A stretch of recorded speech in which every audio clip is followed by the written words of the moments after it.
I'd worked enough in television to realize it had become a job for some people, including me, and so it was really important to me and Randall at the outset of the show to come up with things that make people hang out and enjoy each other's company in the first one. So on Fridays we came up with a Scrubs Factor. Scrubs Factor came out of one night we were shooting in the bar, and they had a big jar of pig's knuckles, and everyone just thought they were disgusting.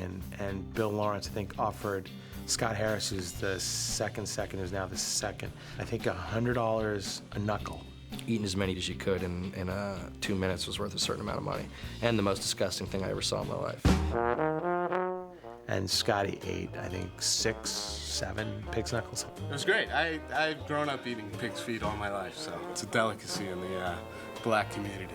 They parlayed that into a competition amongst other people to eat things. It was mostly eating things. It was things that were disgusting for money. In a way, it was sort of a incentive, not that we needed it to get out, you know, to get done earlier, but just so that at the end of the day, people just didn't drag themselves out of here. The night ended on an up note. Neil Flynn, the janitor, and another guy shot a fantasy sitting around in a tub of egg salad. Eating the egg salad was worth a certain amount of money. Mr. Spud. Oh, it was disgusting. It's a comedy, and you should have fun when you're filming, and I think this group does. After 2 or 3 weeks of the eggs they didn't use for the egg salad sitting out, we did an egg toss into pants. So you had to pull your pants out, and the guys, you had to have a partner, and he was throwing like an egg toss, and it was how many eggs went into your pants. Well, I think the electricians won because he took the whole flat of like 24 eggs and just threw them at the guy, and he had his pants, and most of them went in. It was pretty good. One episode, there's a co-ed locker room, and Elliot feels like she's stripping in front of the guys, so they cut to this fantasy where I'm, in a full burlesque stripper outfit and doing a strip show for all of the guys in the locker room.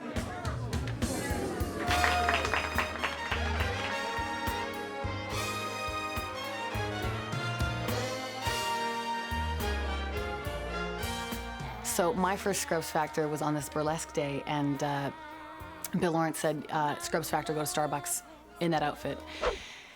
And so it was noon, and there was a lineup about 20 minutes long in Starbucks, so there I was in my fishnets waiting, but I held out because I needed to have my decaf soy latte, extra hot, extra foamy with gingerbread flavoring.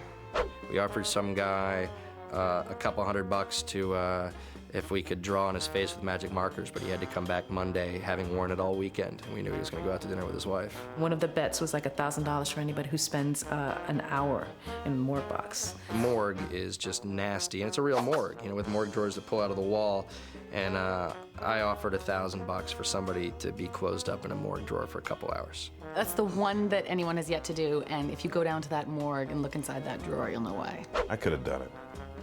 It would have been quiet. I mean, for an AD, it would have been quiet for an hour, so I could have handled that. So that's no big deal. So if it's still on, then I'm ready for it. I'm ready for it. There was one where they put Tabasco sauce on my sweaty foot. Had he washed his toe before? No, I think that was a 14-hour toe. I didn't stand watch. It was honestly, there's no amount of money that should have been worth to anybody. Please, who's ever cutting this, insert a picture of Franklin right now. All right. Now, what would you do to lick Tabasco off this man's toes? It has to be a lot of money. And what did you win? I think it was $80. Ugh, it was so nasty. It was a sad day in that person's existence. I never swallowed. One episode, Turk and JD had pudding in the trunk of their car, and so we had probably 3,000 little pudding cups. The fear factor that evening was who could consume the most pudding cups in, I believe it was a minute. I did one with Franklin where it was how many cups of mayonnaise can you eat? I think I ate a cup of mayonnaise, and Richard ate 2 cups. Richard actually beat me in the mayonnaise eating contest. It's gross. Which I think I'm still getting over. It only lasted about 1 season because we got stopped. I think we ran out of stupid things to ask people to do.